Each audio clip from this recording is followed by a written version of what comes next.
Welcome back, Commander. So, have you ever wondered what would it be like if you were given a mission that's not especially tough, still presents challenges, of course, but basically serves to show off a new unit that's really cool? You get this one, which is awesome.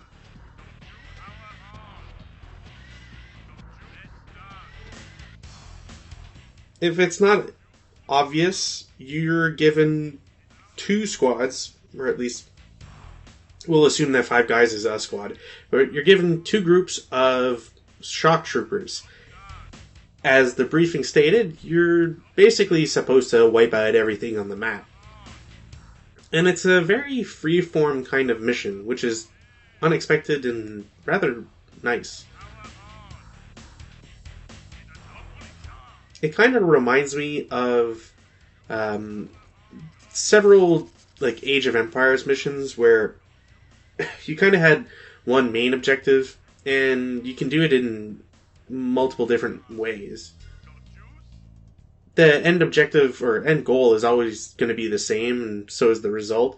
But in how exactly you go through the motions is different. I guess the best example would probably be the first Genghis Khan level. It's been a long time. I'm pretty sure that's the one, though. In any case, getting back to Red Alert itself, shock troopers are just great. If there's any sort of need to promote just how good they are, just play this level like over and over and over again. I believe it's called Shock Therapy, and I'm sure that the actual video title will have the proper name to it.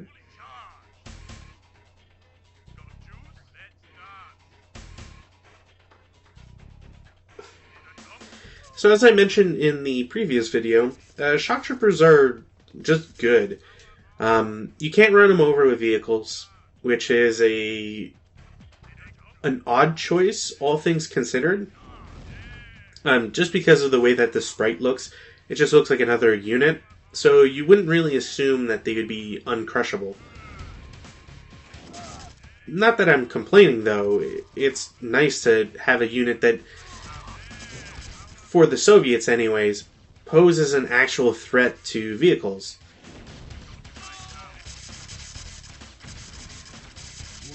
Oh, and they kind of have like a little bit of a splash damage, so, you know, be careful every now and then when your guys zap your own troops. I try not to think about it too much. As in, like, the mechanics of how you would do that.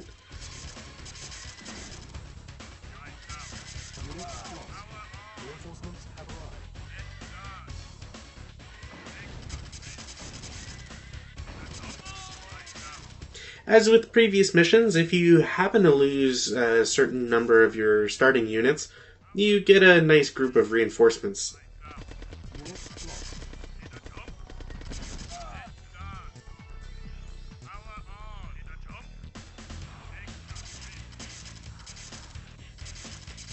Off the top of my head, I don't recall shock troopers being very expensive to make.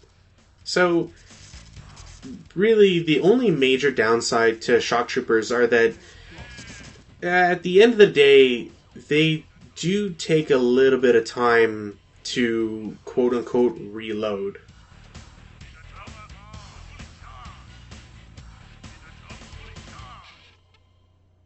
Like in a 1v1 against like a regular infantry, they'll probably, well, they should win it, but it might be rather close if they don't one-shot him.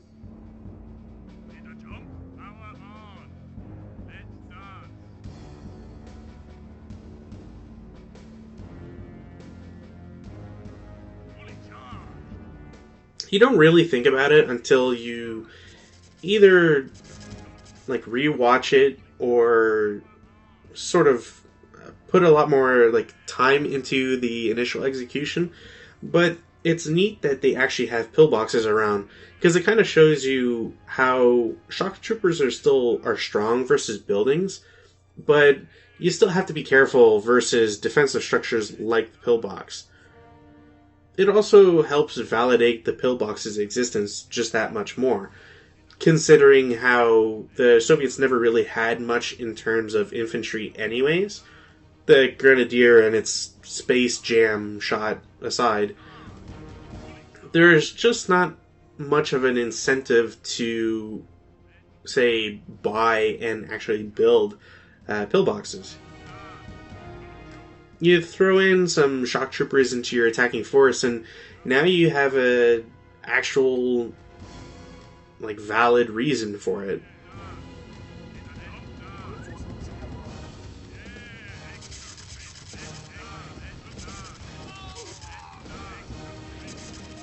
Sadly, the lack of any sort of audio performance, like voiceover stuff, during the actual missions, just kind of makes it hard sometimes to determine, like, who's talking.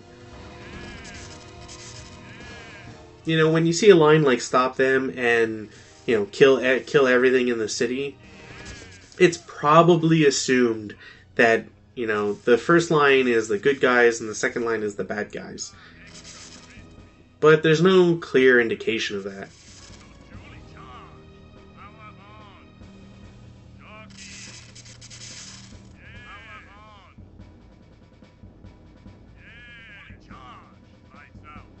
Oh, and yeah, unfortunately for me, the civilians go up to a town I've already busted.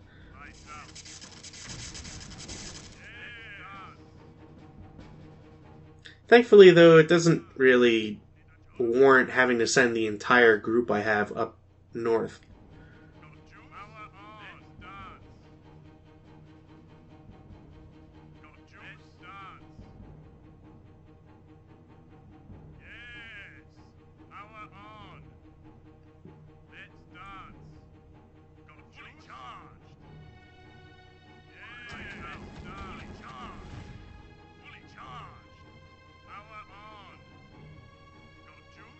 One has to imagine why exactly a little village would have quite an extensive line of explosives.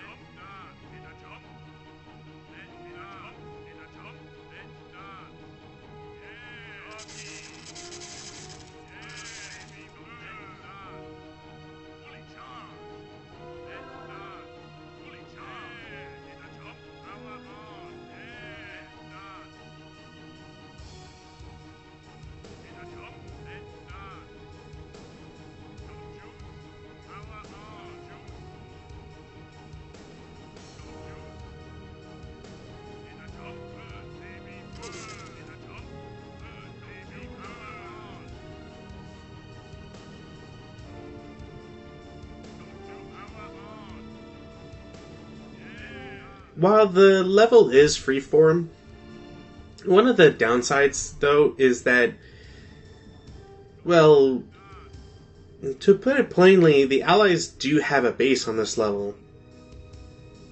Oh, and also artillery, which I really wasn't expecting to see.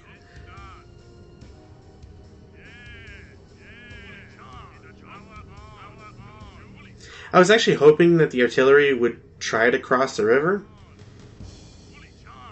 but nothing doing.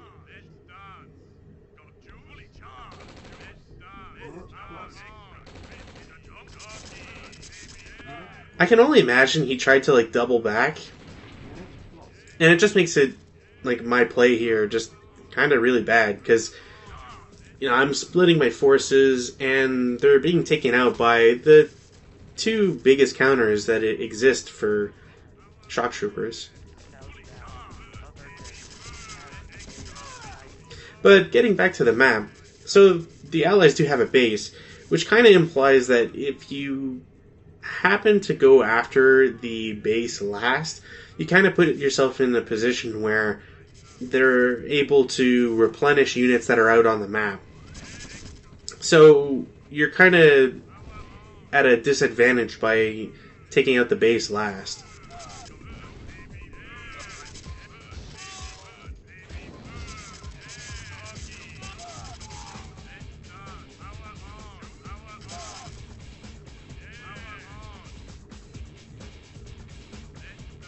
Thankfully, though, with enough units, you can kind of just muscle in through just about anywhere on this map. And while shock troopers seem to have some friendly fire capabilities, it is nice that you have access to a unit that won't essentially blow itself up and everybody in the surrounding area.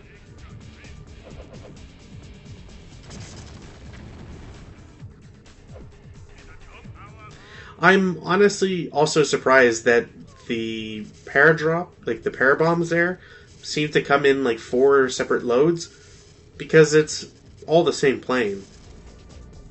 So I wonder if there's, like, what the script is to change the maximum drop amount. And at the same time, it's pretty apparent that, how do I put this? There's clearly an upper limit to how many bombs in a string the bomber can actually drop. And I kind of wonder if there's any way to change that. Kind of have like an entire bomber just diagonally cut his way through the entire map.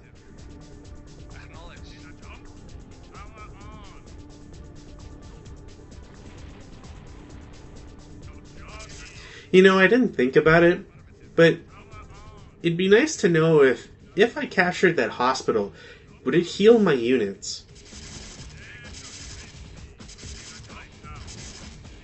I have a feeling like it's possible to script, but I wonder if it actually is.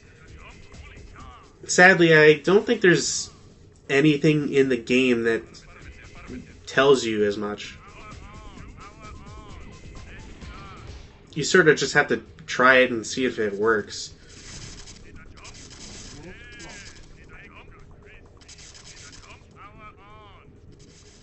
Really makes me wish I was able to capture like a barracks to get a medic.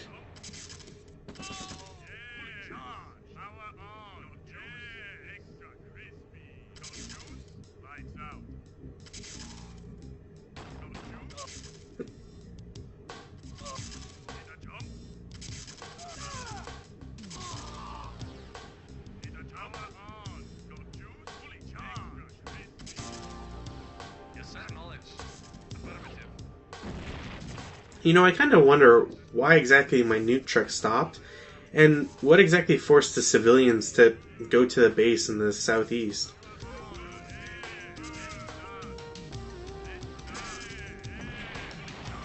I could have used that a while ago.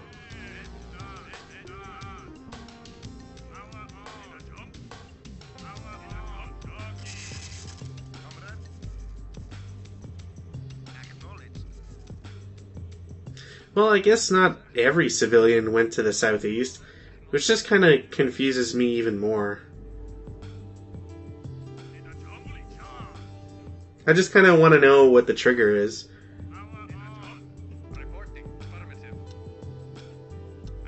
Although I guess at the time of recording I already know, but I've forgotten.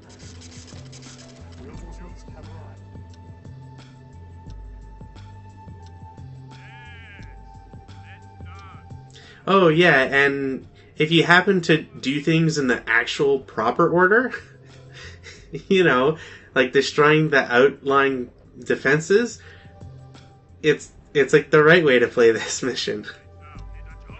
Oops. This is one of those things that Westwood slash like EA eventually gets better at. But for the time being, you kind of have to live with, you know, sometimes you just played it wrong. And those are missile subs, too.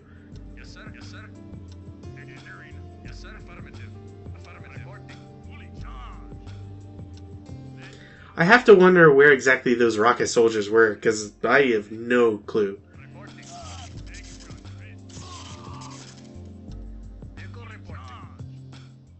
Where the heck did those guys come from?